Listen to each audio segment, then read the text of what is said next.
Ladies and gentlemen, welcome to yet another SHOUTCraft Clan War right here on MLG TV. My name is TotalBiscuit, and it's my pleasure to be joined by a special guest caster today. Recently returned from a long hiatus in pro gaming, but now back in the saddle, Mr. Liquid Chef. Hey there, how are you doing today? Not bad, not bad. Glad we didn't lose you to Hearthstone. It almost felt like we were going to for a minute there. I tried it out, but in the end, Starcraft is my one true love. I just can't get away from it. Yep, I know what that feels like. I tell you that for a fact. And we've got a great clan war between these two guys. Complexity, of course, who I think on paper are definitely the underdogs in the series, going up against Startale. But the matchups are really, really interesting. Yeah, for sure. We're gonna get to see. I think my favorite is gonna be Curious versus QXC. Just two players who have just amazing skills, and they're gonna be on Wrecking Ball. Pretty cool map. Wrecking Ball's an excellent map. Wait. I'm looking forward to seeing QXC on Wrecking Ball because when I cast with him for this map, he was shocked to see that there were neutral reactors that he could use. And as it turns out, I think he's been planning something, honestly, on this map ever since then.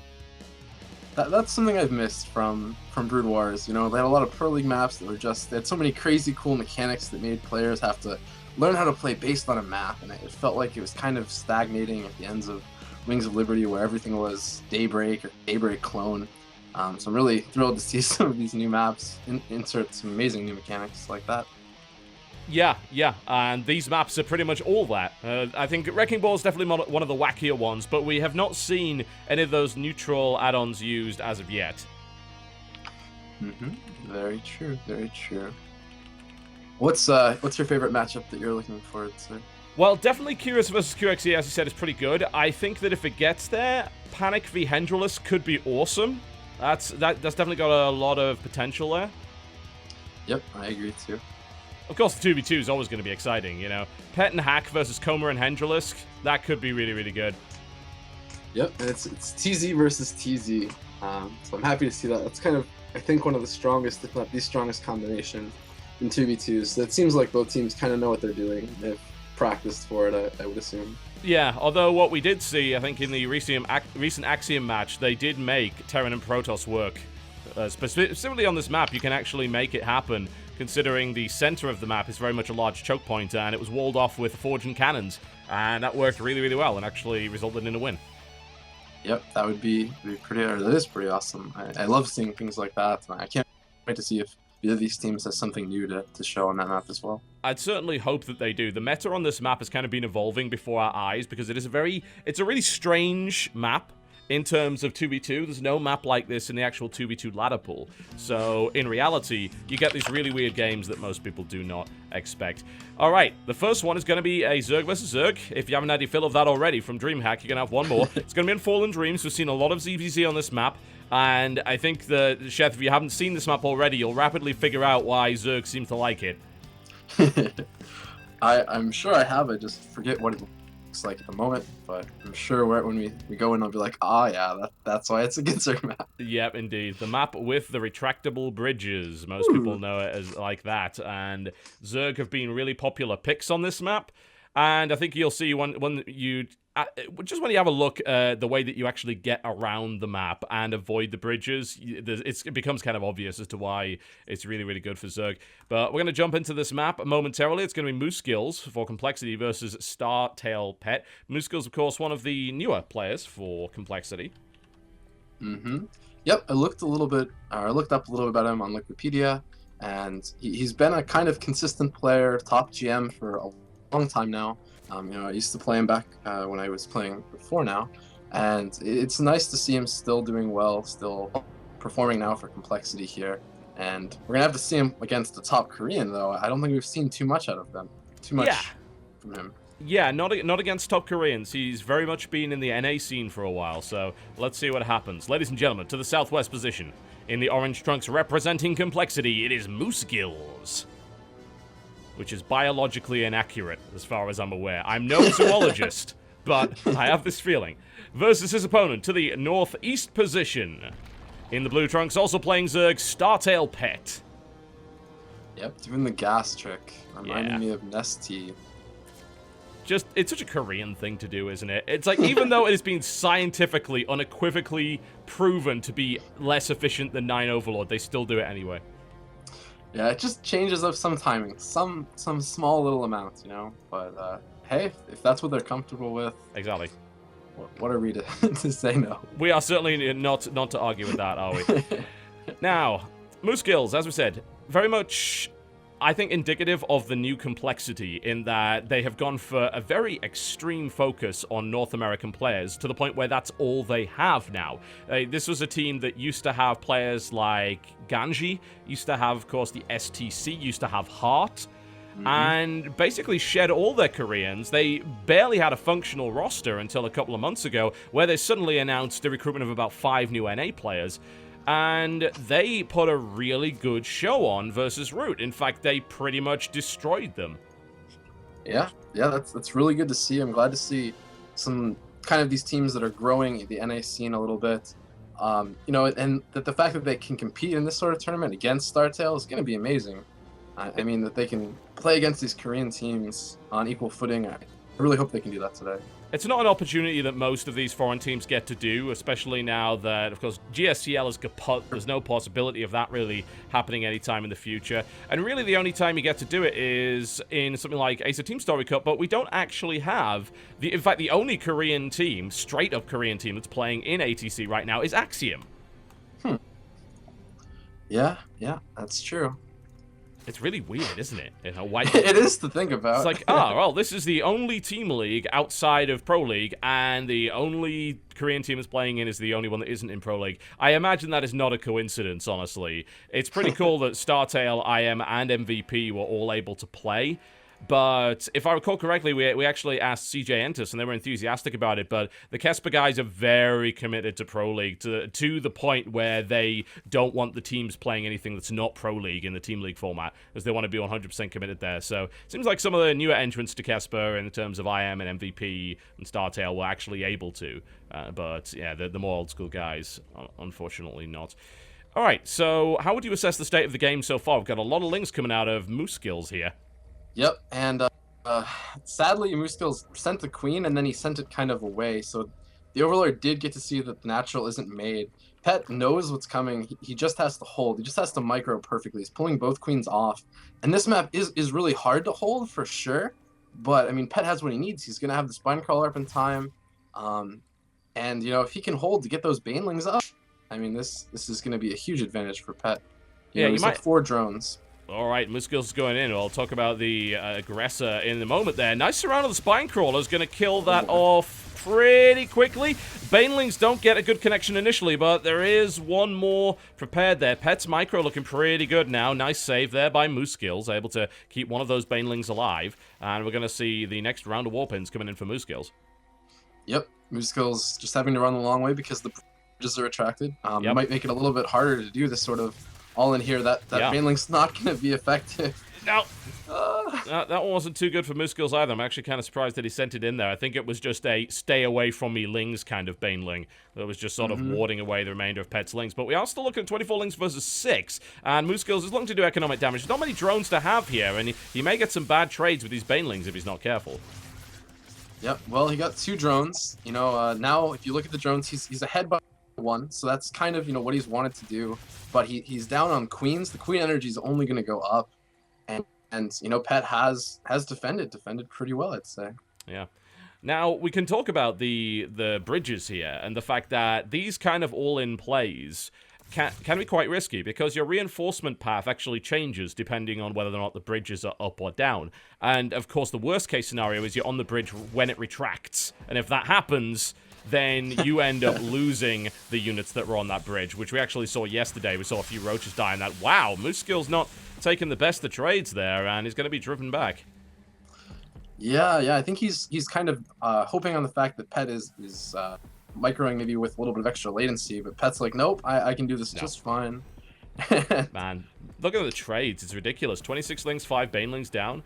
I don't believe these... the thing is not 100% accurate because it only counts Banelings that were actually killed, not detonated. So we do know, of course, that Pet did lose some Banes of his own, but the trades are not looking brilliant here for Mooskills up to this point. But he's not out of the game yet. He's certainly behind in terms of his economy in a pretty severe way, though. Yep, resources lost around 300 or so behind, and then if you look at drones too, is around maybe 7 behind. But that's not uncomebackable. It's very close, but there's still definitely hope here. Well, we're going to see a layer coming out of Pet here. That's going to give him a lot of flexibility. Or as he has his Roach Warren up as well.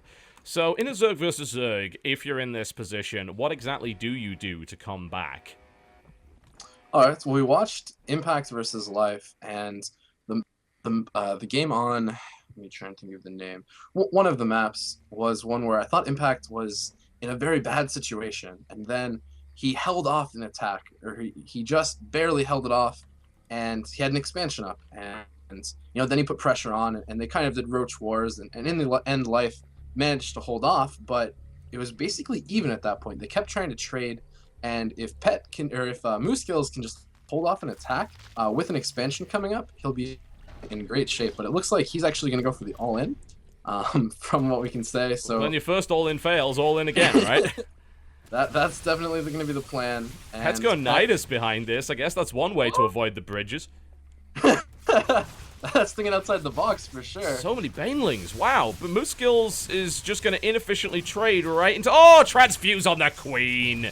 Oh, man. This defense could not be better, but he's swarming in anyway. He says, you know what? You know what will surprise you? If I actually have stuff behind this to kill you with. And he actually breaks the front down with a... I mean, that was a brick. Like, that was a brick through Pet's window there. No more subtle than that. Yep. Hey, it worked. Like, that's the time. I wasn't ready for it. Pet wasn't ready for it. He has that Nidus, which really isn't gonna, have any help now. Now he just needs to defend.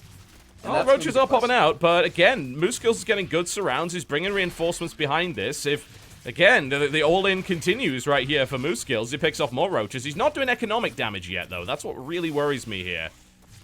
Yeah, this has to win. This can't just going up. Kill. Yep. It can't just delay. It can't just kill some Roaches. This has to be the end-all. Kill a hatchery. Kill, like, a ton of stuff, and it's... Oh, dear. It's not looking like that's... plan. Knock, knock, knock. Nidus and 8 Roaches coming into the natural right here. And Moose Skills are caught completely unawares, which is odd because he did see the Nidus worm, but I guess his Overlord spread just wasn't good enough, and this is going to do a lot of damage. And really, I don't think it's something that Moose Skills' economy can endure. The +1 finished. That was the ticking time bomb too. Now that the Roaches have that, it's going to be really, really hard for Moose Skill to live for another 2 minutes, let alone the game. Indeed. And Nidus is still up, so reinforcements could come in. If necessary, the Roaches could pull back, but they're not going to need to. There's way too many of them. And that's the GG, and Moosegill attempts it. Doesn't quite make it happen, unfortunately. And I think, on paper, most people would have said this is what would have happened, and Pet is able to take the victory. Rather strange way to do it, but he did it anyway. Yeah, well played.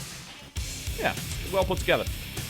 You know, I did feel a little bit scared for him, honestly, when that front did go down. But it seemed to be once Moose Skills had done that, he didn't quite know what to do afterwards. And he sort of sharked around his links for a while. He got the surround on some Roaches, but he didn't go for the mineral line. He didn't try and do economic damage to his opponent. I think maybe you can correct me on this. It seems like Moose Skills thought at that point, if I don't stop these Roaches and the overwhelming swell of them, he's just going to come kill me. So I've got to prioritize that. Yep, that was the thought. And then he sent in some Banelings at first. That, if he'd had those Banelings later on and managed to bring them into the economy of the natural, that could have been a ton of damage. Like, could have killed 20, 15 drones, and then maybe he would have got the Queen. And maybe he would have just put Pet a little bit more in the back foot, but it didn't quite happen, and it was nicely defended there by Pet. Yeah, it was. It really was. Pet just looked rock solid that entire game. He didn't look worried in any way. And unfortunately, it seems like the control of Moose Skills just wasn't quite up to it. That's a shame. Oh, well, never mind.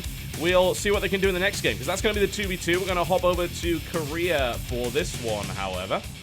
And it's going to be Pet again. So he's had a nice little warm-up. He's going to be teaming up with Hack, who I think is like the permanently underrated Terran of Startale. And they're going to be going up against Coma and Hendralisk. So we'll see what they can do after the break, folks. This is SHOUTCraft Clan Wars, sponsored by MLG TV. Remember to pick up the MLG TV app for Android and iOS for free in order to watch on your mobile, as well as be notified when new Clan Wars are available. We'll see you shortly. Ladies and gentlemen, welcome back to SHOUTCraft Clan Wars, and our series here between Startale and Complexity has kicked off in fine fashion, with Startale taking the 1-0 lead, going right into the 2v2 pretty much right off the bat here, which is always nice to see. I do like the 2v2 being a little bit earlier in the lineup, simply because it means we get to see it. Yep, and it's just so refreshing to see kind of a new meta, because it's not going to be the 1v1 meta or 1v1v1v1 meta. It's going to be a 2v2 meta. Yep, but the 2v2 meta is, in this case, hyper-specific. It's not even the regular 2v2 meta that you see on ladder. This is the 2v2 meta that SHOUTCraft has, and it's just this one map that SHOUTCraft uses for 2v2. So this map has its own custom meta at this point, and it's kind of cool, honestly. We've seen some really crazy developments. In fact, I would say that MVP, just a couple of short days ago, actually revolutionized the meta on this map with a proxy barracks bunker strategy that the Terran has been using. The initial meta was kind of set up by the EG guys that were playing the really standard American 10-pool speedling, Hellion kind of all-in play. And then that was kind of shut down by Axiom's style, which was to go for a double barracks or forge cannon wall off in the center of the map, which shuts that down. And then, of course, we now have a new style, which was actually used yesterday by the guys at Clan Who. Petraeus and Igus used it, specifically because they saw MVP use it and lost to it. So they stole the build, used it, and it was really successful. It actually buried IVD very effectively. So I couldn't tell you what to expect here. The meta's moving so fast in the Clan Wars here on the 2v2. So let's introduce our players, and then we'll see what happens. To the east position, we have the first player for Complexity in the Blue Trunks playing Terran. His name is Koma. And his teammate, who has taken Korean characters. I don't know what that means. I have no idea what that means. We need someone to look that up. It's probably highly offensive. Whatever the case, in the purple trunks playing Zergits Hendralisk. And their opponents. To the west, Startale is bringing out in the light blue, Hack playing Terran. And his teammate that just comes off a victory versus Moose Gills in the pink trunks playing Zergits Pet. Yep, Pet bringing up the 10 pool. Yep. Yep, right off the bat. They're going for the aggression, and, you know, Koma and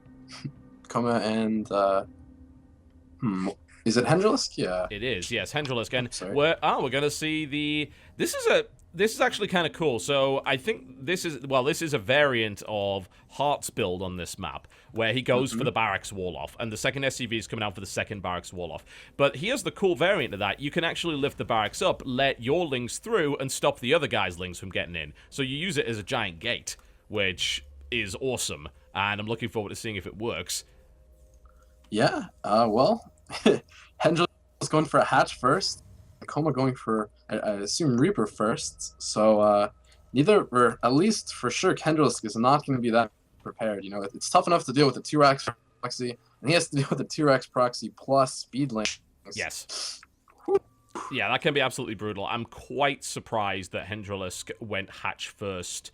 That is, I don't know if he's seen any of the recent games, but these wall-offs right here, they also allow huge aggressive potential, as you're well aware. And this attack, by the looks of it, is going to be, what, 6 lings and 2 marines, I would think? Maybe even 3 marines when he decides to attack here. That's going to be very hard for Hendralisk to hold, especially if Koma doesn't have a way of reinforcing, which currently he doesn't. He's only just started his factory. So the best he can do is maybe bring a couple of marines over and try and help. Yeah, and even that, the lings, you know, when speed's finished up, lings just aren't that great against speed unless there's a wall in front of them. Wow, this is going to be really, really tough. Hendralisk is almost going to have to give up the hatchery, throw in a spine in his main, and maybe right away go to Banelings. I mean, that's the best I can see him holding.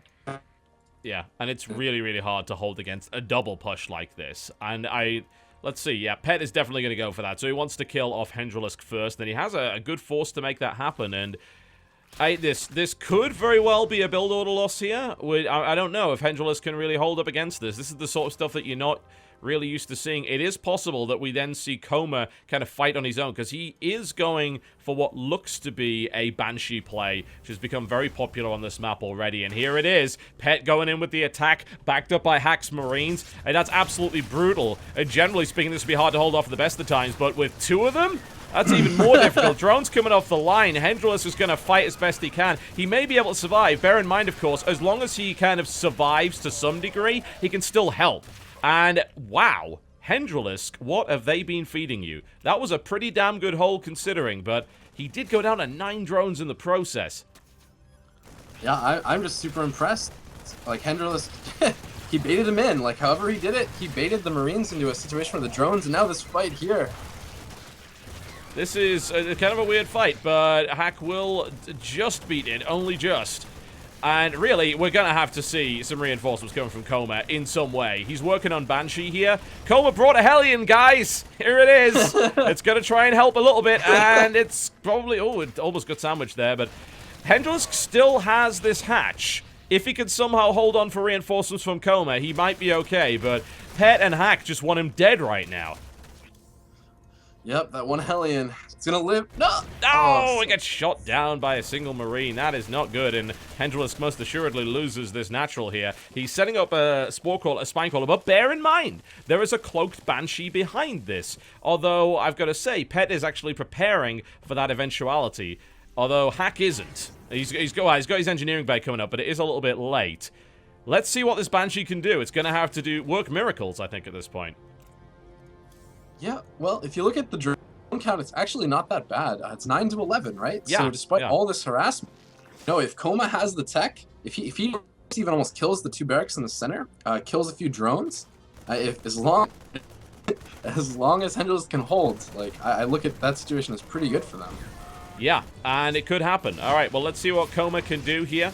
He is attempting to do some damage. He cloaks, so now he's a Koma Chameleon. And now we will see if he can do anything else. I think going for Pet here might be an error. I think going for Hack would have been a better idea, simply because there's more to kill there, and more damage can end up being done. But I don't know. Pet and Hack are looking for the killing blow here on Hendrelus, and that's quite a few Banelings. Oh, that was devastating. Hendrelus just eats it. And I think that's definitely going to be a dead Zerg, no doubt about that. Koma's got into the mineral line, but ended up getting surrounded by drones in a rather embarrassing display. But Pet's actually going to lose his entire economy here. So it's kind of a 1v1 now, strangely enough. Both of the Zerg players are getting horribly murdered. Pet has Poor Zerg. Absolutely nothing going for him outside of 8 Lings and 2 Banelings, although, honestly, Hendrelus has even less. He's about to lose his main hatchery. He has 7 Lava and 3 Overlords and 0 money. So, Hendrelus, I'm not really sure what he intends to do, but Koma's going to have to do some magic here in order to come back from this position. He's trying to break through here, but unfortunately, Hack is setting up the defense. Mm-hmm. Yep, and Hendrelus' hatch goes down. He has no money left. Yep, he's got nothing.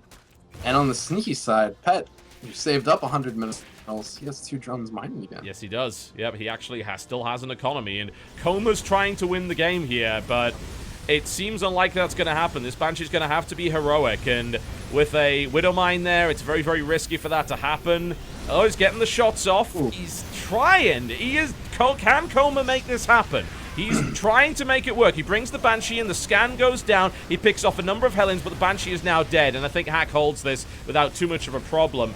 And that, unfortunately, leaves Koma on his own against, well, let's just say 1 1/3 players, because Pet really still doesn't have much. He has only 4 drones, 7 Lings, and 2 Banelings. We could almost call it a AI at this point. Pet's going to have to kind of run around and just try and keep it building, but those 2 Banelings... Pet's 2 Banelings, man. They could be the game winner right here. They're going right into the mineral line, and Koma tries to wall it off. Koma needs to split harder than that. Ah, now Koma! That's not too shabby, but the Lings get in behind it. Oh, ouch, ouch, ouch. Oh, man. Pet making it work with 4 drones. makes those banelings count, and Coma bleeding hard now, and Hack just like steaming away on one base, nice and comfortable, and yes, I think this may very well be a win for Startale by the looks of it. Oh, yeah, Pet was mad that I called him an AI. And just was like, nope, would an AI do this? And then just... Indeed. It's like, look, I still have units. That means I can fight. I can fight. And that's exactly what he does. And sacrifices his remaining units. He has one Baneling. And somehow it remains unscouted. Oh no! It's an interception! Hack just is herding the SCVs towards the Baneling, which wishes it had speed right now. Oh, he's gonna get a hit regardless, and the Hellions come to clean it up, and this is going to be a victory by the looks of it. There is a tank, which actually would probably fight all those Hellions, but Coma's not giving up. He has 8 workers. And unfortunately, there's a Banshee, so that's probably going to be it. They really should fit that other Banshee with some air-to-air missiles. That would be helpful, but... yeah, I think that is one dead Complexity, and Complexity finally accepts their demise. There's the GG, and Startale go up 2-0 in this series. Yeah. Pretty impressive for Pet to do that much damage. You know, killed the Zerg, and then he did so much damage and allowed his teammate to win. Oh, the Zerg sacrificial spirit. Yeah, Hendrilisk was doing a good job of scouting with his 3 remaining Overlords. I'll give him credit for that, but that's about all he could do, and that was a brutal build, you know. Yet another evolution on what we're seeing on this map. You know, the double proxy barracks and the 10-pool follow-up with the partial wall-off ends up just being absolutely brutal, and if you're not ready for that in some way, which, to be fair, that was kind of Hendrilisk's fault for not scouting that. That's not a difficult thing to scout. At least not the 2 barracks in the middle. Yeah. I thought he had an amazing hold up until he tried to keep the hatchery. And he didn't, you know, just put a few spines, maybe go with the banelings. Because if he could have held, you know, even with something like, you know, the 5 or 6 drones, then, you know, it would have been a really great position for him, but... Yeah, because like you said, you know, it was the 10-pull and the lack of economy for Pet there. Even just like, even if you lose like half of your workers, you're still okay in theory against that. Yep, and Coma did good. Like, Coma made the Hellions, he, you know, forced the 2 barracks to lift, ended the rush, and I thought he had a good up until the 2 Banelings of Death. Those 2 Banelings, man, extremely effective. The Lings, very effective, and turns out a combination of Baneling and Hellion is just a nightmare waiting to happen. So, Coma unfortunately falls alongside Hendrilisk there, and now we'll go to the next map. I've kind of questioned Startale's decision to send this player out, but they don't really have much of a choice because their lineup these days is actually not that big. It was not even so far in the past that we remember Startale being like the biggest team, like the team with 20-plus players. Now they don't have that many, and unfortunately that means they often have to send Legend out to play, and Legend has not had a good record thus far in the Clan Wars. Gotcha. Yeah, it's gonna be interesting. He's Protoss? He is Terran. Terran, okay, yeah. I haven't seen very many games from him. Outside of, you know, final matches. But I also haven't seen that many games from Death End either. You know, again, outside of this. No, we don't really get a chance to see too much of either of these guys, so this is still a bit up in the air, more so than the previous matches where Legend just looked completely outclassed. But let's see. You know, Death End is a GM American. Let's see if Legend can actually put one on the board.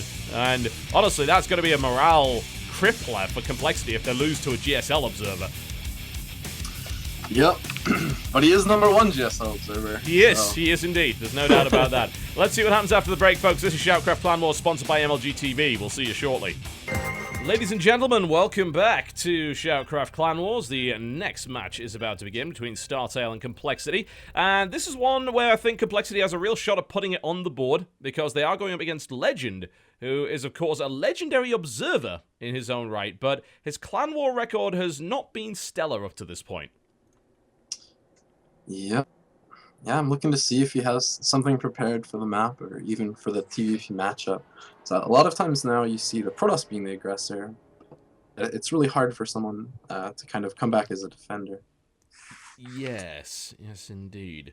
Alright, well, let's see what happens between these two here, and then we'll talk a little bit about Startale's lineup and how it's actually kind of strange that Legend is still fielded. So to the southwest position, in the orange trunks playing Terran, Startale Legend. #1 observer. I wouldn't even say... Oh, looks like we might have to have a pause. Okay.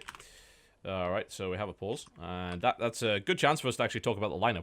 So, Startale was huge back in the day. They were massive, like the biggest Korean team by far. And they've definitely bled off a lot of players lately.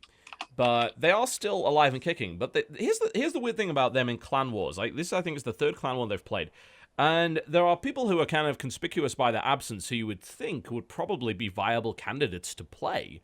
Such as, let's say, Startale 0, for instance. Or Startale Booster. Or Startale Suhusin, I believe is how you pronounce it. Mm-hmm. You know, very much B-teamers, obviously. You know, pretty much lacking results. But what an ideal place to actually try to get these guys a bit of experience. I mean, you know, if you talk about Suhusin, he used to be called Line, if I recall correctly, wasn't he? Oh, yeah, he was an old Xenex player. And, I mean, hell, he's been in Code S before. He doesn't mess around, which, it's just very strange to see someone like Legend come out who's obviously not a competitive player. You know, he's very much an observer. He's excellent at what he does, and he's kind of a linchpin of Startale in terms of their communication and their outreach. But he's not a pro player on the level of the rest of them.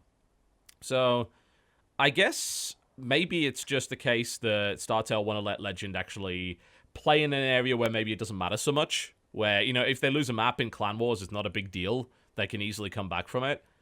And I suppose that's maybe the only chance where he'd really get a shot to do that. Yeah, and I think that's nice, you know, letting players, you know, maybe Legend, you know, he observes a lot. Maybe he really wants to get into being a player and not known for that. So maybe this will be a start. We get to see start of the Legends. That would be kind of amazing, wouldn't it? But unfortunately, so far, well, he was first fielded in a Starbow match, and he was destroyed. Crank killed him in about 6 minutes. Like, I believe Crank said he was a little bit mad with Legend because Legend didn't seem to know what he was doing. So I think he killed him with 2 Dragoons and a Scout. And that was it. So it was pretty ugly. And then we saw Legend again.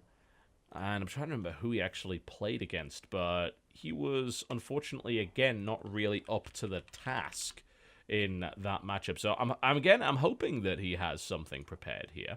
As you said, you know, I think it's pretty important that he does. Otherwise, you know, he is going to get pretty much crushed. Now, the only time they haven't sent him out was against IM, where I think they were really taking it seriously, but then they got all killed by IM, so that didn't work out too well for them. And they then lost to EG when Legend was sent out against Xenocider, and Xenocider just kind of made him look like a Muppet. Yeah, it's tough. It's tough. Legends... Yeah, I don't know. TVP is not an easy matchup. No, it's not. And you know, if you're going up against Grandmaster level players, it doesn't matter what region they're from. They're still Grandmaster level players, and they're not to be messed with. So, without further ado, let's head back into this game and to the northeast position. Playing for Complexity, definitely one of their lesser-known players. They're certainly waiting to get a result on the board. He is the Protoss player in blue. It's Death End. And I don't know much about him, honestly. Have you run into him at any point? I know he's a IGM player on NA. I guess obviously it was from his profile, but Wikipedia knew he took 8th place in a tournament, and it was a smaller online one. That was all I could find on it. Yep, he lost to the One Trick Pony, if I recall correctly, who, again, not a name that you hear all that much. He just, you know, he hasn't put any impact into the scene as of yet. He lives in the French part of Canada, that I know for a fact. He, as you said, a high GM player, so always a threat in a best of one. You know, you can never count out any high GM player in a best of one game, especially if they're prepared well for it. I can't imagine that he was hoping to make his name against someone like Legend. You know, it's not to take anything away from Legend, but you know, Legend is an observer, and we've got Death End who's trying to be a pro gamer, and then he ends up getting Legend. It's like, oh. Well, I mean, I guess this is good that I've got a better shot at putting one on the board here, but I'd prefer to kind of make my name by taking out someone like Curious or Hack or something like that. Yeah, for sure. For sure. And I found a way to better phrase what I was trying to say earlier, where this isn't a map or a matchup where you could just teach Legend a build. Like, there's no timing, there's no 2 proxy racks, there's no, like, 10 pool speed that's amazingly strong on this map. Like, it's going to have to be some sort of, I would say Mac game, you know, a 1 base all-in doesn't look like it would be that quick or successful on a map like this. No, it's actually deceptive. You look at the minimap, you think, oh, this is a small map. No, actually it's not. And it's as a direct result of the fact that the path across the map is actually quite lengthy. The path to the third base is even lengthier because there's a bunch of rocks blocking things off. So it does take a while. And let's be fair, you know, a one-base all-in against Protoss these days is not doing much at the best of times anyway. It's very rare that you see something like that actually win. So I'm kind of glad that Legend's just gone for a really standard opening here. He's just gone, it's my build. It's the build I use on ladder all the time, which is you open Reaper, 12-12, and then you go straight into Reactor, and then you expand. And it's just a build that gives you information. It doesn't do any damage. It's not supposed to do any damage. It allows you to keep up with your opponent and just be aware of what's happening so you don't get caught off guard. Yep. Yep, he just scouts, sees the mothership core, knows that it's nothing too early, cheesy, sees the Nexus. I mean, that's all the information that he really needed to know. What do you reckon about this probe in the corner for Death End? Like, this smells like proxy. It's to me, it actually smells like proxy DT, maybe. But maybe I'm just looking too much into it. Yeah, it may be something like that. It's kind of a little bit odd. Like, I think it's a beautiful place for like a proxy Stargate, but you know he's not using it. It's just kind of chilling there, and you know he's making the robotics facility in his main. So it just seems almost like he just wanted to scout that corner, and I don't even know.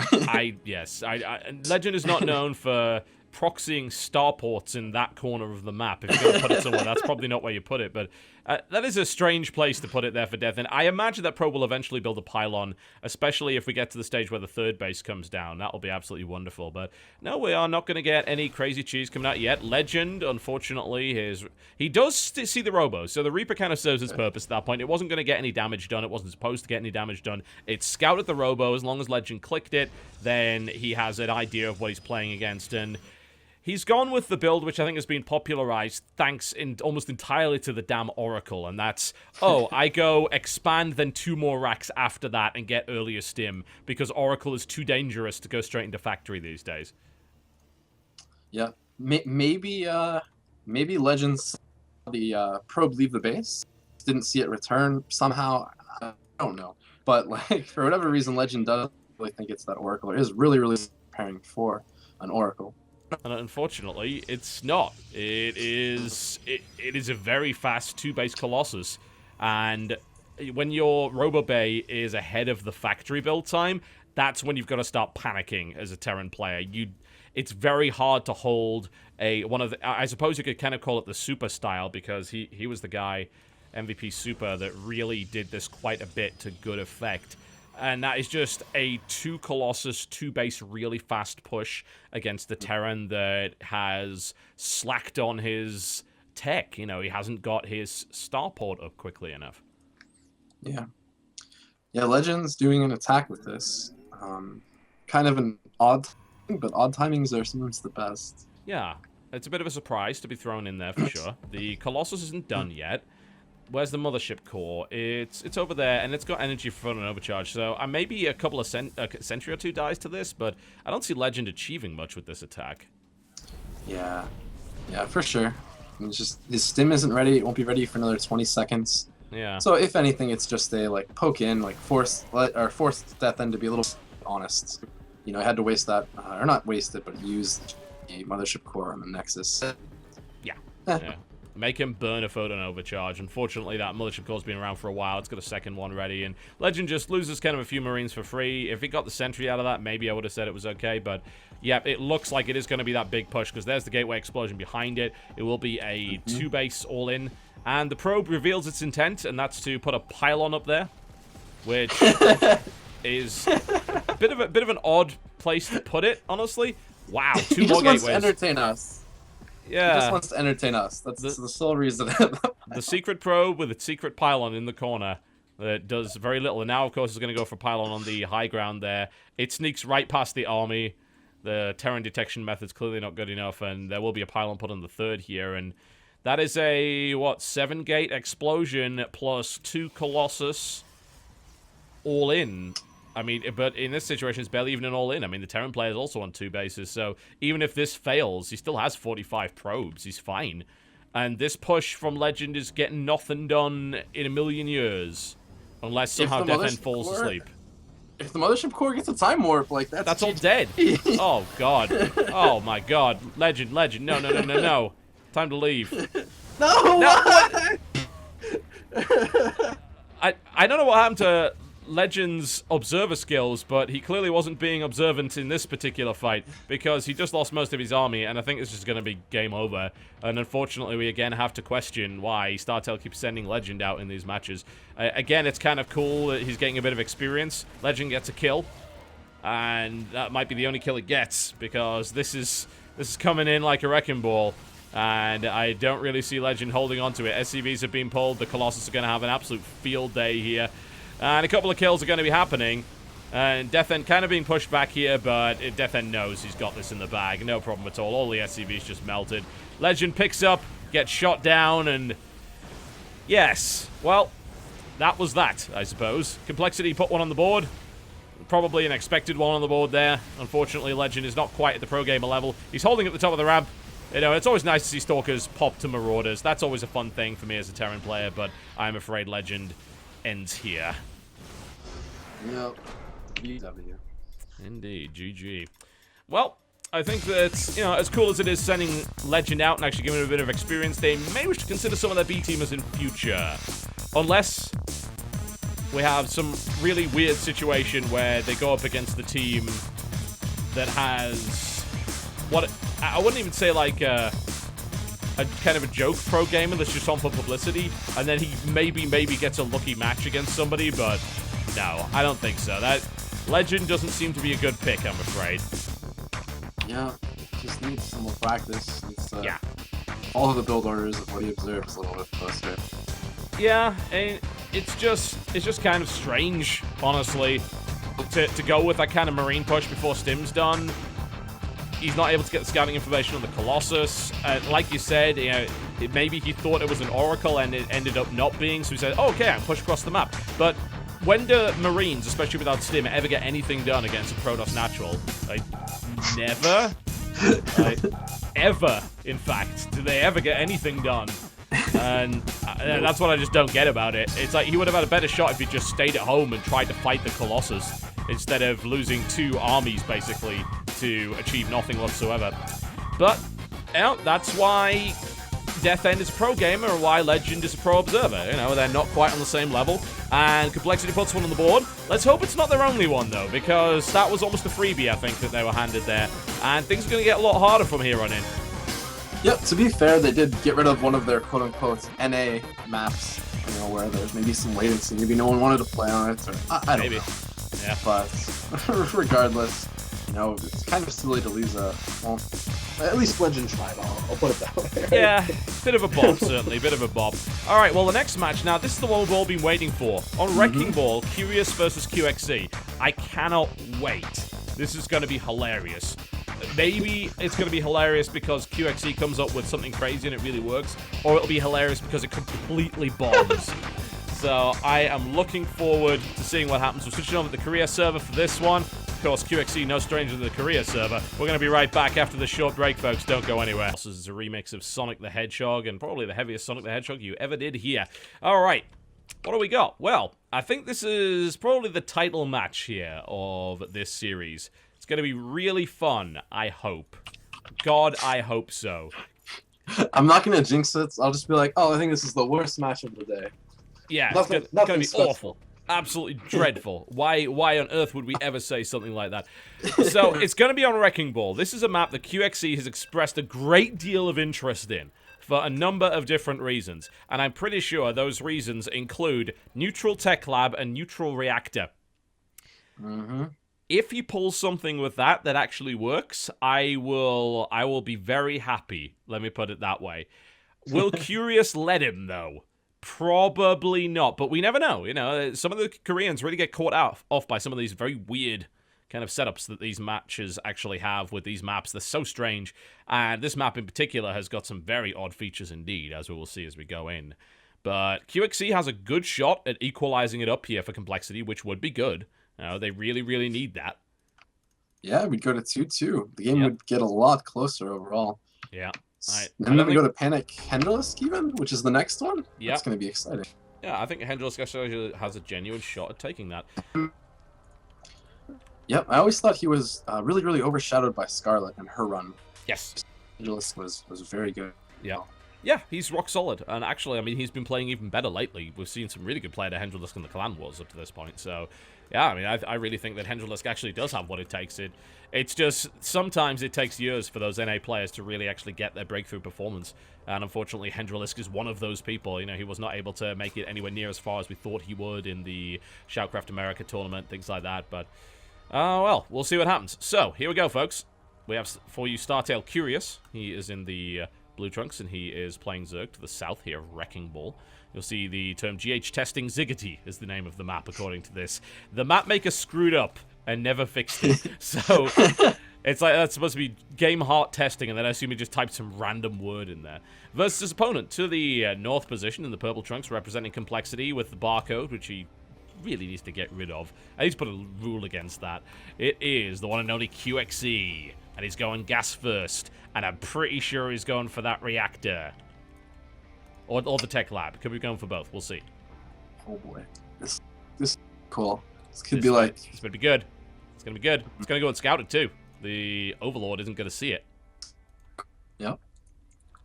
Oh, he's doing it. He's doing it. Yes. This is going to be Reapers, surely. Like, you get gas first, and then you take a barracks on the neutral reactor. I mean, unless you... Yep. Then we see, like, double Marauder proxy out there. And, like, hang on a minute, that doesn't work. And we suddenly realize there's a bug in the map that allows Marauders to be produced from a reactor. Like, whoa! We never knew that could happen. This is pretty much Reaper, though, you'd think. Curious is actually going to scout it. Although it'll take him a while to see it, but he will actually see that barracks. Yeah, it'll be a little bit too late, probably. Like, you can't send a drone to stop it. Now it's just going to be a really strong... Really, really strong proxy Reaper. I'm almost surprised not to see an SCV pulled to throw down, you know, a bunker or something like that to make it just even stronger. Oh, this is so cool. We're seeing it. Finally, someone did it after God knows how many games on this map. Here it is. This is something JackG would love, actually, as JackG has been pulling some crazy stuff with Reapers in the Clan Wars, including... no Marine, straight into Reactor first, double Reaper, full Reaper attack against Protoss, which is working really well, but we are going to see that, and Curious knows, he sees what's here, but knowing, I mean, that's only half of the battle, he's going to have to consider what he needs to do to defend it, and there is a bunker going up. Curious does see it, but his Lings... they're not going to be there in time. The Reapers are already there. The bunker is going to have 4 Reapers in it, which is nasty. You know, that's not even nasty. That's like insane. That's horrible. How on earth do you stop 4 Reapers in a bunker? Like, you need spines to push this back, and Curious is stubbornly deciding not to build them. Yeah, he's just going to gamble it all on his speed and hope the speed finishes before the 4/6/8 He's going Reapers. for 6 Reapers! No one ever builds 6 Reapers. Like, last time I ever saw someone build 6 Reapers, his name was Morrow, and he was beating Hydra into the ground. You know, that doesn't happen anymore. Steps of War 2.0 right here. This is ludicrous. And, you know, I'm kind of surprised that Terran didn't get it previously, but... this is QXE. QXE has been planning this out for God knows how long here. He's going to go all the way up to 6 Reapers. Curious is bleeding hard right now. I mean, this is an awful spot, particularly on this map, because you have a low ground main instead of a high ground main. It's even worse, because you come up the ramp and you get shot at. It's just horrible. Oh yeah, this is going to be tough. The speed does finish up, though, in around 10 seconds. That could just throw him for the blue needs here. But 6 Reapers, what do you do? I mean, you still have to control it pretty well, and we're actually seeing that finally QXE has stopped building Reapers. It's like, you madman, quit it, that's enough. But he's going to abandon this now, I think, by the looks of it. Yeah, he's going to leave. And then we can count the cost. A single Reaper will fall. There's still 5 left, though. But it's a speedling attack across the map now, and there is... that wall-off isn't complete. He's going to have to... he'll probably have to wall off with the Reapers themselves. He only killed 1 worker, but he did force a ton of Zerglings out of Curious. Just ludicrous amounts. Oh yeah, he's quite far ahead, and now he just has to live. Oh, lol. This is hilarious. Oh. Like, they can't even come down the ramp. There's just 5 Reapers just sitting there gunning away at them. But, alright, so now we go into a relatively normal game after a crazy opener. Didn't maybe do the critical damage that it could have. I think he could have done more with it. Let's see, he didn't get a... Yeah, he got 1 queen. If he'd taken both queens out, I think that would have been amazing. But didn't maybe get as far in as you would have thought. True. But at least, you know how when you mix like 4 to 6 Hellions with 3 Reapers, it's really strong? Yep. When you mix those Hellions with 5 Reapers, it's going to be pretty strong too.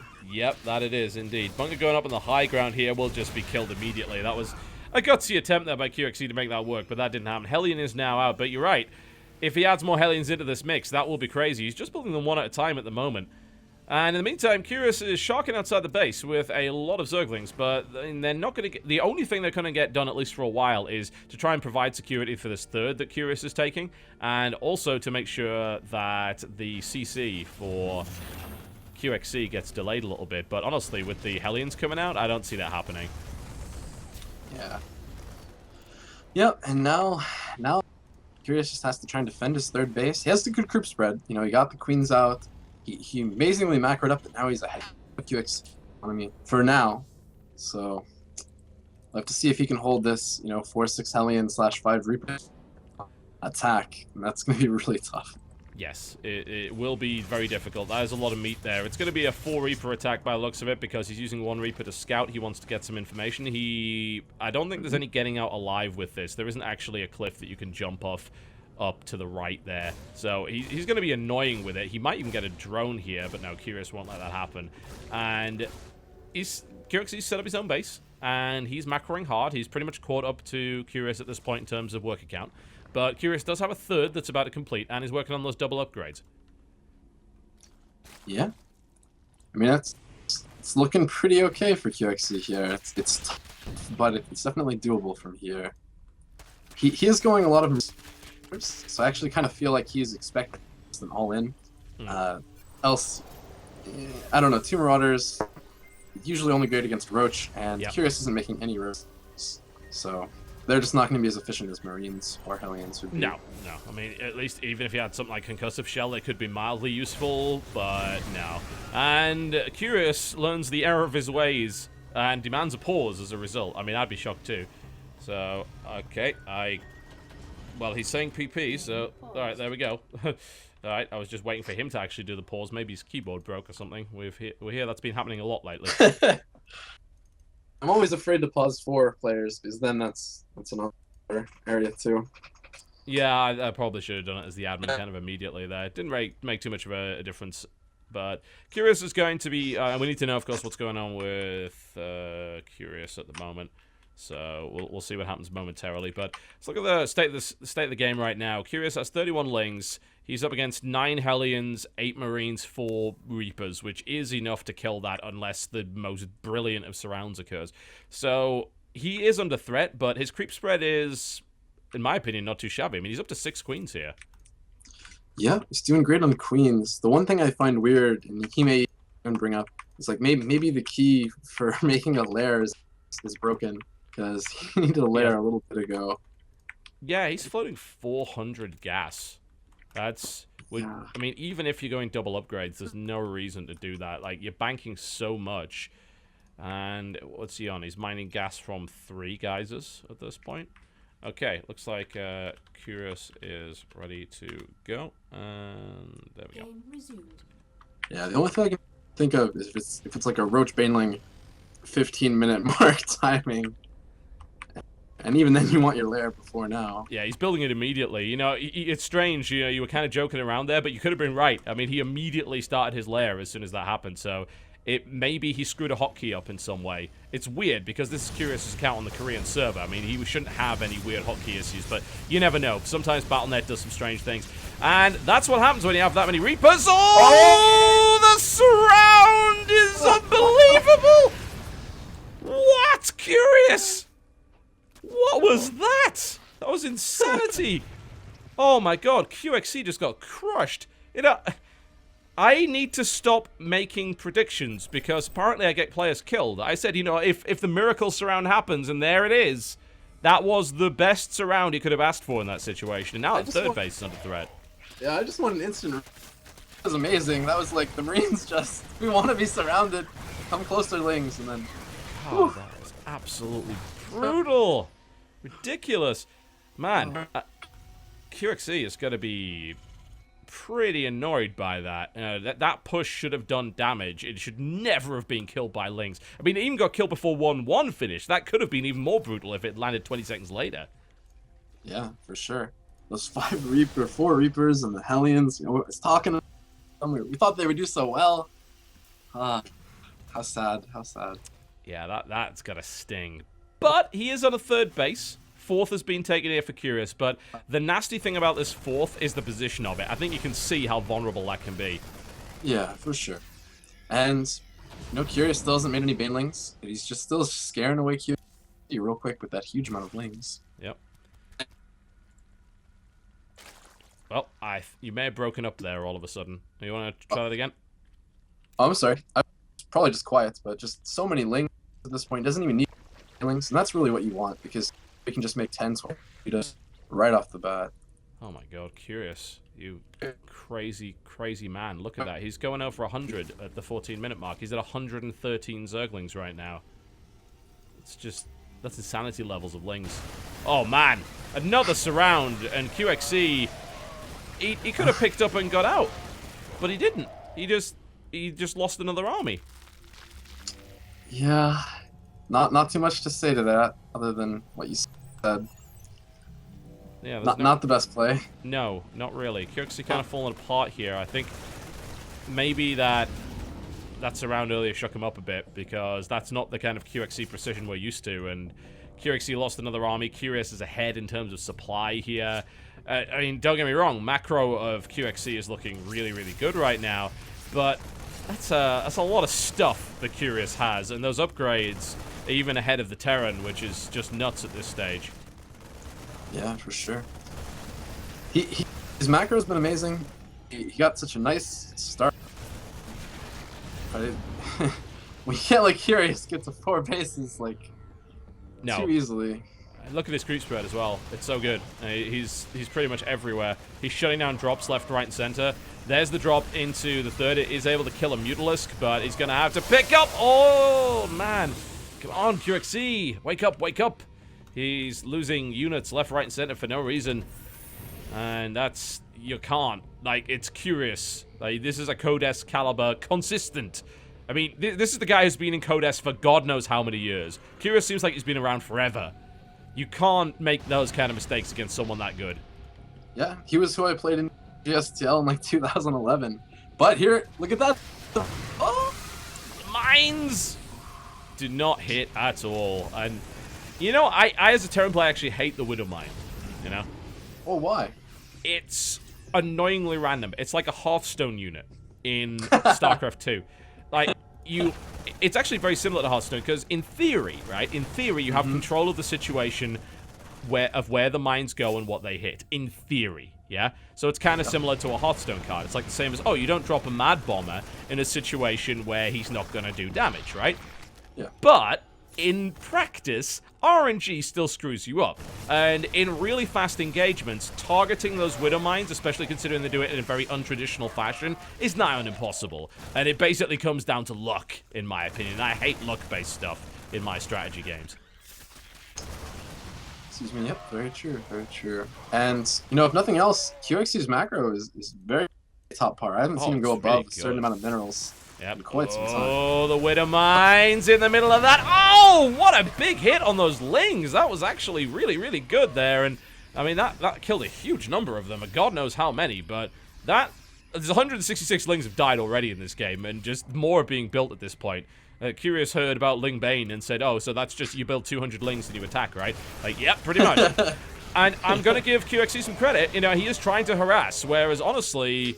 Curious has just been sitting on 4 bases spreading creep, and, I mean, that's good, don't get me wrong, but he has left the 4-base Terran unopposed. And I have a feeling Curious might be starting to slip as a result of that. Well, it's scary. It's scary. It feels like Curious doesn't fully understand how he can abuse the map. He is attacking now, though. Oh, yeah, he's just running over the Thor in the front here. There's so many mines set up, though, and look at how well QXC is not only spread, but also abusing the high ground there as well. He does lose significant numbers, but that's nothing he can't replenish. He's working on +3, and he is rolling out 3 mines, 12 Marines, and a Marauder at a time. His economy is in full swing. Yeah, and that's fine. When you're 4-base versus 4-base, QXC's in good shape as long as he doesn't die right away, right here. He is eating a lot of banelings, and frankly, that is not part of a stable diet for the Terran player here. And he's going to lose 3 medevacs as well. That's a beautiful little piece of control there on the mutas by Curious. Mm-hmm. Yeah. Nice defense from QXC. He kind of forces the mutas at least not to do too much damage, although they get quite a few SCVs. Yeah, can definitely do a few turrets. Leaving that planetary like that is definitely not a good idea. There's another drop that's got in, though, and he kills the spawning pool. So, I mean, that's kind of been a critical part of the strategy of Curious, and I've been saying this since 2010. Someday, man, someday, Pro Zergs, they're going to be building 2 spawning pools. Yeah, not accidentally either, on purpose. Yeah. Totally. I'm pretty sure I've seen it in 1 game, actually. Oh, the Mule Hammer just got dropped on that base. God damn, 9 mules. He's going to mine that out pretty quickly, but that's a huge mineral boost here for the Terran. Yep, time to look at income. Went up 1k from that. Holy crap, yeah. That is kind of silly. Yeah, it's over 3,000. It's still going. Oh, will it hit 4? Oh, it almost hit 4. That's so disappointing. Oh, well, never mind. All right, Hive Tech coming out here for Curious. And it's pretty... I mean, there's always that time as a Terran player where you've got 3-3 and your opponent doesn't. Although, strangely enough, QXC... Where's his second engine? He's not researched +3. Armor, he's completely forgotten about it. He's got the gas for it. There's no other excuse. Yeah, that's all it is. Just forgot about it. He has 1.5k gas. Yeah. The Muta harass, really good sense. Curious, push back that attack. Yeah. And now the tides have turned. QX isn't dropping as much. He can't afford it. Can't how to. And finally, Curious is Baneling attacking at different places. I assume those Banelings are going to and potentially kill a lot of poor SCVs. I gotta say though, somehow after all that, QXC still has a supply lead, and it's a big army supply lead too. It's 144 to 88. Like, we've got a powerhouse economy from the Zerg, but killing all those SCVs just allowed more Marines to be built. And this army from QXC is huge. Oh yeah, and it's gonna have 3-2. It'd be even scarier if it was 3-3, but hey, that's pretty good. Yeah. I would love to see a couple more Thors with the army, and maybe a few Marauders as well to kind of soak up some Baneling hits. But it's still a really, really strong army. The economy of QXC is getting torn to pieces. This cloud of 32 Mutalisks is doing so much, and QXC has got to attack, surely. Either that or try and somehow catch those Mutas out and kill them. But that's such a tall order, and it seems to me that he has got to fight. He's got to use this army supply advantage somehow. Yeah, he has to force the engagement. The Mutas are always going to be quicker. Oh, what? Curious! Oh my god! Curious loses 13 Mutalisks in an instant. That's got to be the moment. QXC has got to realize he just won big. He's got to go now. Yeah, exactly. That was perfectly timed too. Right before Curious could make all. Now, army isn't going to be near as strong as it could have been. QXC just abandons his PF, which he kind of needs to do, and just pushes across the map. I think he's doing good. He's got to go. He's going drops. I don't agree with this. I mean, that's just a bunch of Marines he just lost for no reason. He had the units to go, and I don't think he realizes that. He had the tech advantage, the upgrade advantage, a huge army supply lead. The vast majority of Curious's army was in Mutas, and now I think he's giving Curious a bit of time. Curious is going to be able to bring more Banelings in. He started his +3. He's obviously going to work on chitinous plating so that he can try and get those Ultras up. And I think QXC still has a good shot, but I think that he kind of threw away an opportunity there to really go ham on Curious's bases. Yeah, and he's leaving behind like 30 Marines to just maybe defend the Mutalisks, but I don't know if I approve of that either. Really just, he needs to force them to fight him on that side of the map. And, even a base trade might be an okay situation, as weird as that sounds. Just because, QXC could hold on 2 bases. He could hold on a base if he has a bunch of turns. Yep. Well, we're going to have to see some damn good Widowmine hits go off, and they do hit, but they don't kill the Banelings. Uh-oh. Bit of indecision from Curious, actually. That wasn't so good, but here's the problem. It's 29 workers versus 72. If QXE attacked a few minutes ago, this would have been an entirely different situation, but he didn't, and as a result, QXE, his economy just isn't there anymore, and no amount of production facilities is going to help him. His bank is drained. Curious is sitting on a very healthy bank here, and QXE doesn't, I mean, aside from cleaning up creep, he's not getting anything done. Yeah. And, you know, the Zerg's getting closer and closer to his 3-3. It'll be done in, like, 10 seconds, something like that. Yeah. This is kind of sad way for QXE to go out here after kind of a genius opening. QXE is going to kill the base up to the top there, and he does drop into the main, but that's going to be cleaned up as well. And I think this is going to be bye-bye, unfortunately, for QXE. Again, unless Widowmines just roll. I mean, we're talking about rolling multiple natural 20s here in order to make this work. Yep. That's it. Like, you've named the one strategy that will work. Widowmines needs to do critical need damage. to be like 10 Widowmines right there. Yep. And then maybe. Yep. These mutas are actually kind of trapped, strangely enough. But unfortunately, QXE was not quite in the position he needed to really destroy them. And even if he was, there's still 73 Lings and 38 Banelings, all on +3. That's pretty ugly. QXE is trying to re-expand here. As I said, that base did go down. Curious is mining kind of off a base and a half now. So it's weird because you'd think Curious's economy would be really good. But that base up to the top there for Curious was actually kind of critical. And it did go down. So QXE is trying to stay in the game, but... Oh, that was close. That could have been absolutely brutal. If he'd preemptively borrowed those with the Overseer not being there, that maybe could have put him back into it. But QXE is mining. He needs to defend that base. It's his only mining base right now. He's got to make that work for him. You've said it, but curious with the Banelings you have. If he fights right here, does at least some damage, he could almost remax on Ultras. Ultraling Bane here. There's just too many Marines. Nice cancel there. He picks off that potential 5th, but that other base is going up, and that drop's going to be shut down. And these precious medevacs, I mean, they're not something that QXE can really afford to replace at the moment. He does have a lot of gas, but he's so mineral starved at the moment, and he's trying to build Marines as well, so it's a tough call. And Ultras are on the way. Is there an answer? No, not really. I mean, QXE again would have to get an incredible fight, which is almost impossible with Ultras in the fray now. So I think this is only a matter of time. He's going to try and hold on to this base, but as you said, you mentioned the Baneling count. I mean, it's big enough to just roll that army completely, and even if it did die, the Curious still has a bank. Yeah, Curious has been trying times to make it possible. Oh my God, Curious just says, hi, I want to kill that. And fortunately, a bit of indecision. He's just going for it. QXE's really well spread. This is actually almost suicidal from Curious, but I think it's more Banelings than Marines at this point. It's... Oh man, Curious takes huge amounts of damage, but I don't think it matters. As you said, Ultra's on the way. QXE's army has been pretty much obliterated.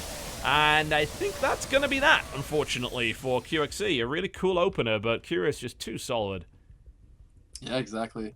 That first attack where the Hellions and the Reapers got surrounded, put Curious back in it.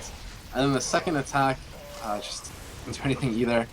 And then Curious, those mutas, that's the story of the day. Pretty much. Strangely enough, that could have been something that QXE could have turned to his favor, but he didn't. He was 2 gun shy after killing those 13 mutas, and he didn't push the bases. And as a result, Curious was able to remax, was able to stabilize, and then go for the win there. Yep, very true. Unfortunate. Yeah, to give QXC some props, like you said, amazing opening, and it is very hard, like there's sometimes on Curious server, at least he tried his best. Yes, yeah, you're definitely right there. That was on the Korean server, and it looked like the Ling Baneling Muta style is very difficult to deal with when you do have a cross-server latency, but between the American team and a Korea team, some players have got to play one side, some players have got to play the other, and unfortunately, it seems like QXE was not quite able to make that work, but I don't know, I smelled a little lack of killer instinct there from QXE, like not realizing that he had this gigantic army with a good upgrade lead, and that he could have actually just powered forward And I think as a result of him being just a little bit too cautious, he allowed Curious to catch up again. Yeah, I agree. And Curious, we say all this about Like QXC messing up. Curious played a beautiful game. You know, like, if I saw 2 Reapers that early and then 4 Reapers in a bunker, I might just panic and GG out. Curious, calm, collected, held it off, macroed, got a surround that was amazing. Incredible It takes surround, 2 yeah. to get that surround. Man, yeah, I mean, the strange thing is I think a lesser Zerg would have just panicked and spine-crawled, you know? Because, honestly, at that point you're thinking, oh god, Reapers? And a bunker? I've got a spine here, but he didn't. You know, he relied on Lings alone, and he said, you know what, I'm going to play chicken with you, and I think you're going to be the one who blinks first. And he was right. Yeah, very true. Alright, folks. We're going to go into the next match very shortly. Currently, Startale leads 3-1. And that leaves Hendralisk as the man who is going to try and prevent this from happening. Can he make it happen? He's on Neo Jungle Valley, and he is playing Zerg on this map. That's tough, and I think, Sheth, if you have not seen Neo Jungle Valley, you're going to see exactly why Jadong lost so much on this map earlier in the Clan Wars season. We're going to find out after the break, folks. Don't go anywhere. Will Complexity be able to start the comeback, or will Startale... Alright, ladies and gentlemen, welcome back. Our next match is about to begin between these 2 players, and this could be the end of Complexity, who have had a pretty rocky road throughout this clan war, and unfortunately, outside of being able to take out Legend, weren't really quite up to the task. That said, Hendralisk is a surprisingly good player, and I think is more than capable of taking out Panic, assuming that he's prepared properly, but he is going onto a map that is traditionally not favored for Zerg at all. It goes by the name of Neo Jungle Valley. Sheth, have you had a chance to actually have a look at this map? I'm sure I've seen it. I just don't remember the name. Like, I can't place it until we kind of start. Okay, so it is a semi-island map. That means that the whole thing is walled off by rocks. Yeah? You've got access to 2 expansions, but everything else you've got to break down the rocks in order to get to. And well, there's a couple of things that means, of course. One of which being that as a Zerg player that really likes to use ground units, you're probably in for a bad time. But we have seen some Zerg players do pretty well. Jadong not one of them. He actually lost twice on this map. I believe once to Protoss and once to Terran. 4GG killed him pretty solidly. And we also saw a defeat at the hands of Hyunghwa. But I believe it may have been... It was one of the foreign Zerg players. It could have been Petraeus, actually. That actually came up with a really cool build that involved a fake third base into Nidus, which was a pretty cool way of bypassing the problems that this match actually has. But, alright, we're going to go into this map, and we'll see where things go. So Startale currently leads 3-1, and they send out now Panic. He is in the blue trunks, playing Protoss to the southeast, versus his opponent to the southwest position, in the light blue trunks, playing Zerg, the last man standing here for Complexity. Can he bring it back to 3-2? Can he start that comeback? He needs to. His name is Hendralisk. Yeah, and he's always had interesting. Well, whenever I watch him, sometimes it's very macro, but sometimes it's also crazy stuff. So maybe he's been talking to Patrick. Maybe they've kind of worked out some cool builds. It'll be interesting to see. You need crazy stuff on this map as well. Honestly, you've got to think outside the box if you're going to play as. If you're going to be a Zerg player here, you really have to think outside the box. We've seen Zerg.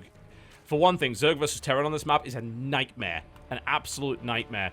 We did, I think it was Petraeus, I'm almost certain it was Petraeus, that did manage to pull off the one win we've seen a Zerg player do against the Terran, and it was with the Nidus play.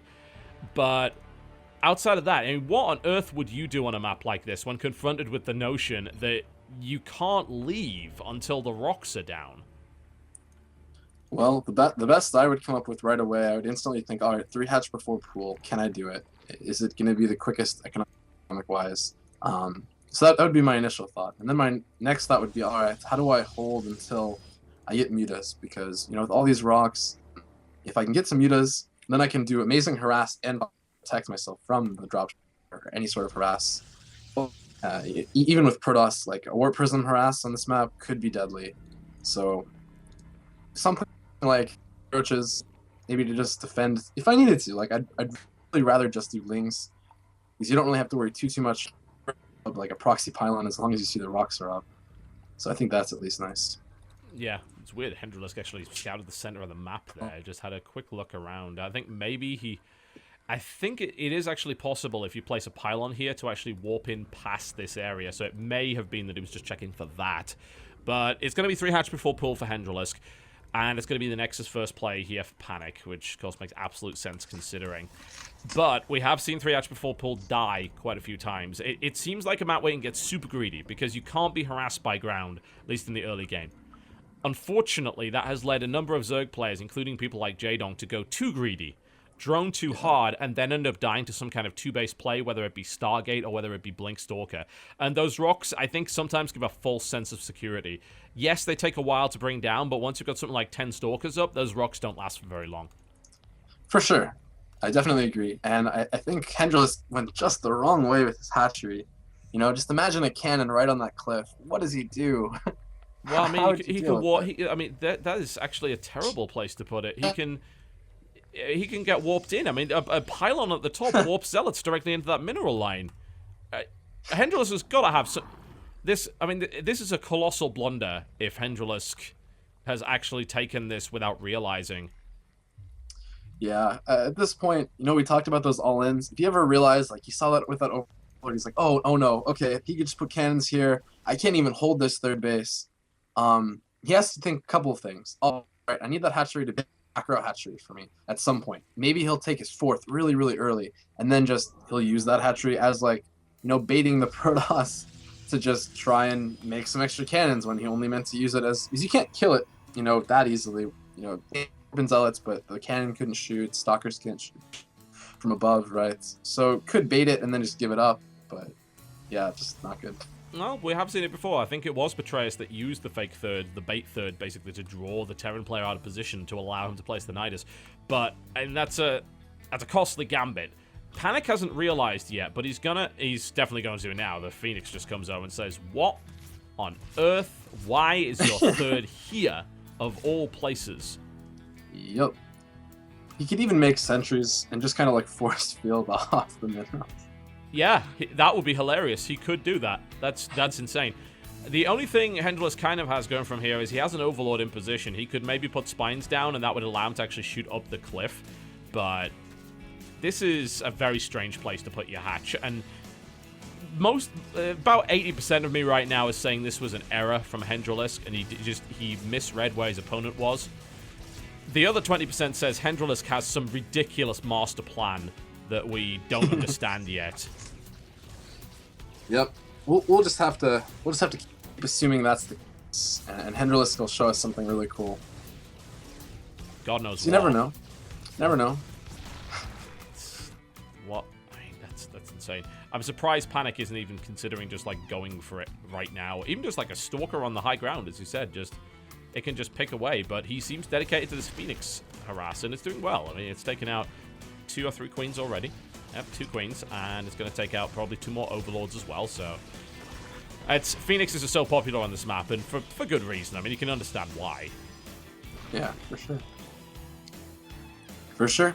I mean, that's pretty much all he needed to do with those Phoenix to make them worthwhile. Yeah. In my opinion, he lost maybe.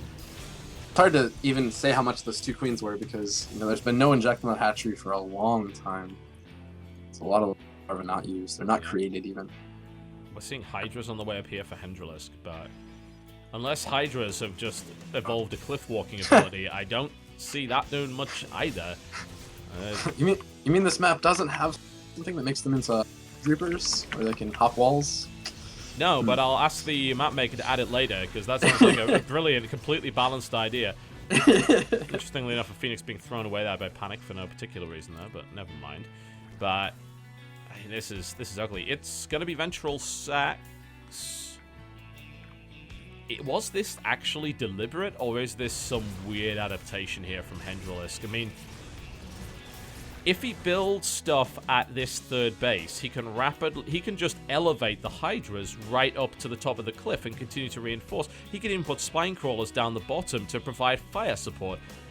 Is this deliberate? Do you, as a Zerg player, I know this is a really weird question to ask because this scenario never ever happens, but is this actually a deliberate decision from Hendralisk? Did he really place this here for a reason? It could be, but I think it's more of Hendralisk just adapting really well. like him realizing, all right, I made a little bit of a mistake. Let's turn it to my advantage. And he's really good at doing that. Like what you said, that's going to be really interesting to see. Plus, he can put spines now on the high ground for Panic's third. Oh Like- yeah, he actually can't he? That's kind of Isn't neat. that crazy? Yeah. If he could creep up there as well. Yeah, I mean, he's at Latex, so he could creep up. He could put spines down here. This is going to be weird. This is a slow overload Hydra drop, which is a thing that doesn't happen ever. Well, we wanted a crazy game. We got it.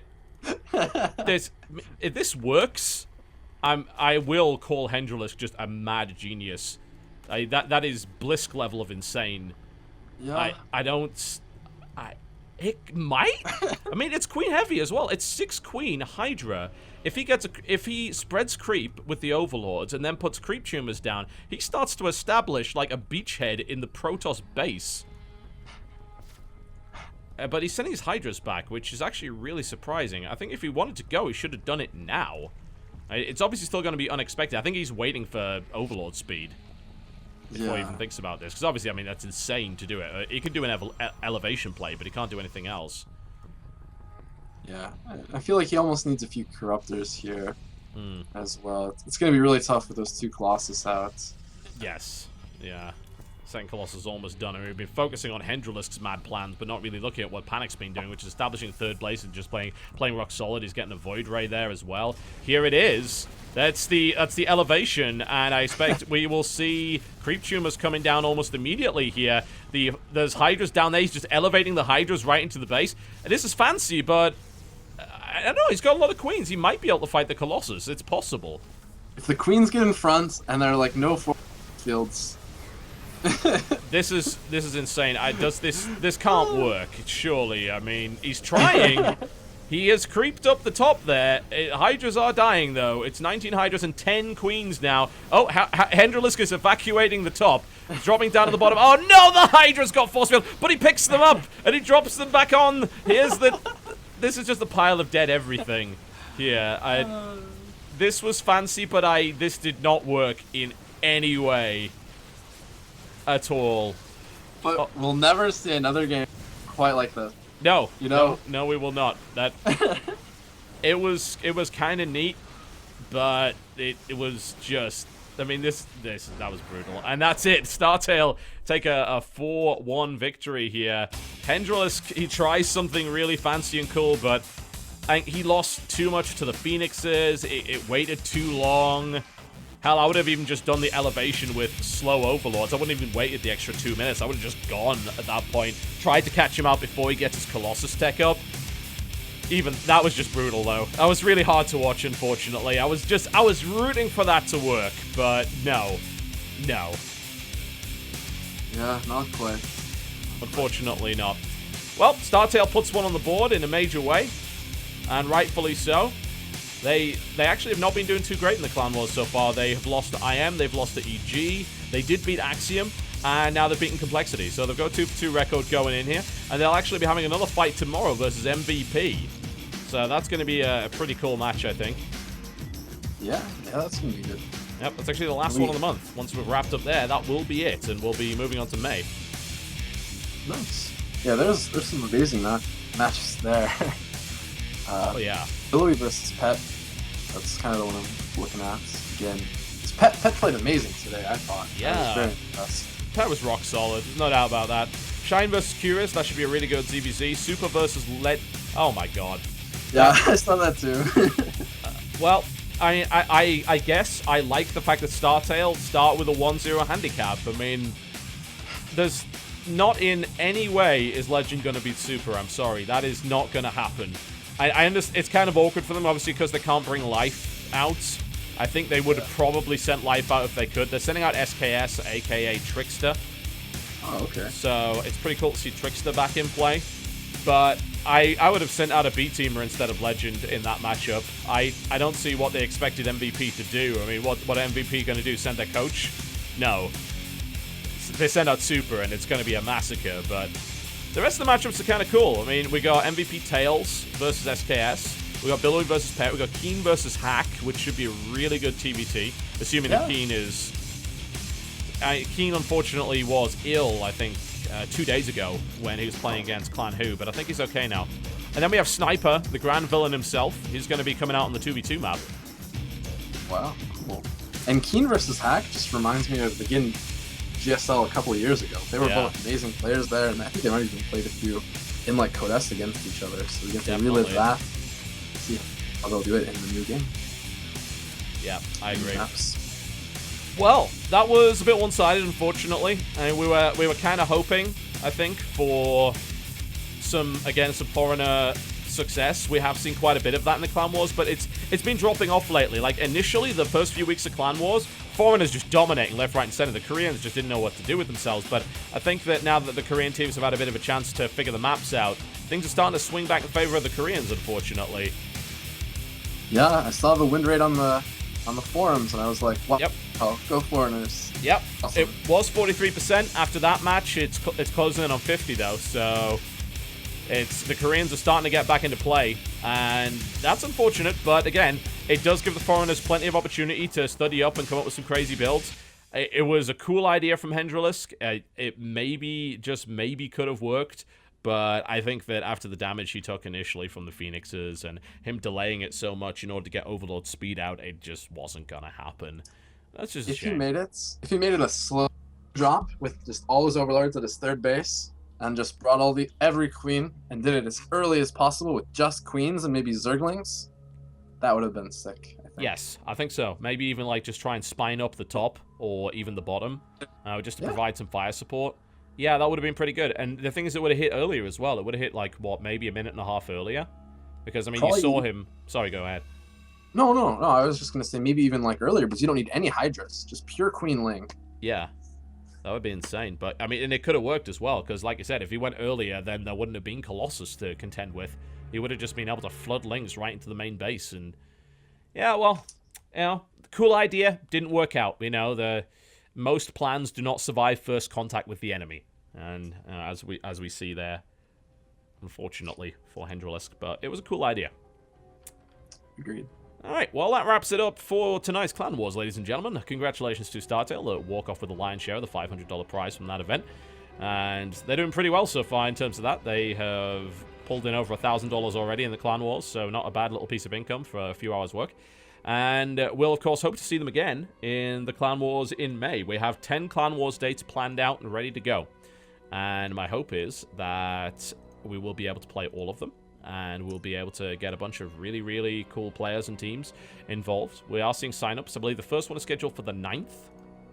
So we'll see what comes out of that. And then we've got a bunch of... Actually, we're kind of taking over the weekends. Because I know you guys obviously have an easier time watching on the weekend. So we've taken over a bunch of the weekends. We've put some EU-friendly times down as well. We actually have, I believe, 4 dates that are at 2 p.m. EDT. So some of the Euro teams like Team Liquid and hopefully Acer, Millennium, and Mouse Sports should be able to play there too. So that'll be great. I'm looking forward to it. And hopefully, Chef, you'll be able to join me once again at some point in May to cast a few more of these.